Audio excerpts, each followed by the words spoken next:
In this tutorial, we're going to take some of the skills that we've learned to create a project.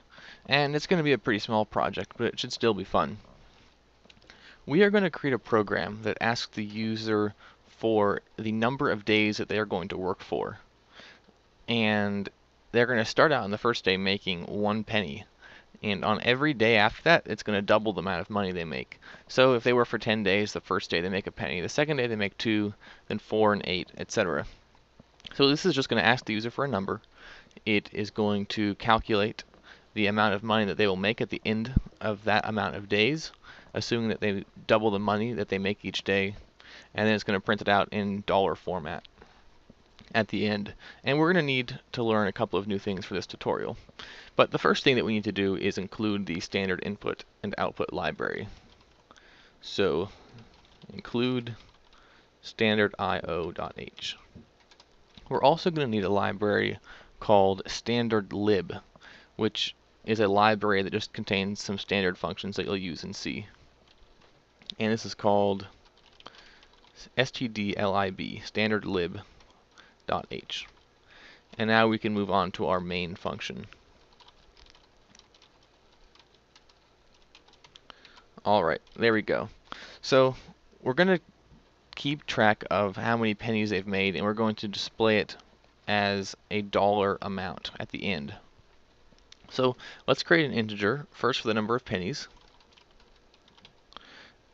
and we'll start this out being equal to 1.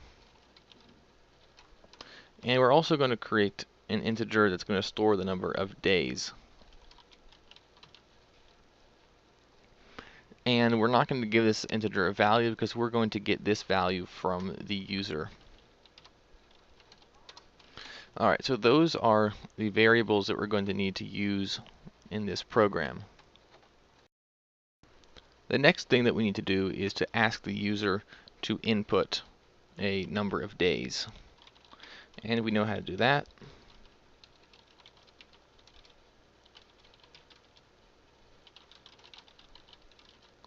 There we go, so that's the question. And next we need to reserve a place in memory for the number that they're going to enter. And information that's entered through a terminal window, through the command prompt, is always stored as a string. So the maximum number of days that they're going to work, let's say that it can be no more than 6 characters. So we're going to create a string that can contain up to 6 characters. And we're going to read these characters in from the terminal. And last time we did the getC function to get characters from the terminal, but there's actually a faster way. And that is a function called fgets. And fgets, its first parameter, is the string that we're going to read into, which is s, and the number of characters to read into the string. In this case, we're going to read in 5 characters because we need to leave space for the \0 for the null terminator character. So we're going to read 5 characters from the user, and we have to read them from standard input, which is the same thing we did with the getC function. So this will read 5 characters and then the null terminator character into the string s. Alright, so we have them in the string, but how do we convert them to an integer so that we can use them here? There is a function in C called a to I, and it's in this library of functions that we included here. Now a to I returns an integer, and it accepts a string. So it takes a string and converts it into an integer. So if the string has the characters 42, it's going to turn it into the integer 42. And if there's something isn't valid in the string, for example, the string is just a word and doesn't have any numbers, it's going to return the number 0. So either way, it's guaranteed to return an integer, and it won't break even if some string that doesn't have a number in it is used. So we're going to take days, and we're going to give it the value of a to I and we're going to use S, which is the string that has the characters. Also, there's a whole set of functions like this. A to I takes ASCII, which are the characters used in a string, and it converts it to I, which is an integer. You can also do A to F, which would convert it to a floating point number, and there's a couple other variations that you can use.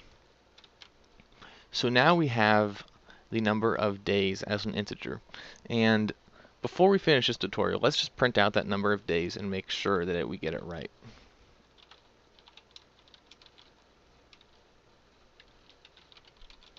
Alright, so let's run this program and make sure that it gives us the right output, and then if we enter something that isn't a number, then it will give us 0 as our answer.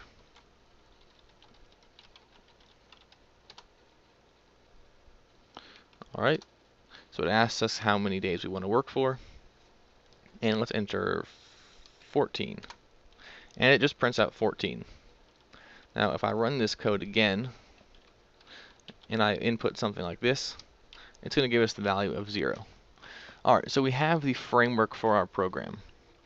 We have two variables to store the number of pennies and the number of days. We ask them to input how many days they'll work for. We store that in a string, and we only read in 5 characters, so we leave 1 space for the null terminator character.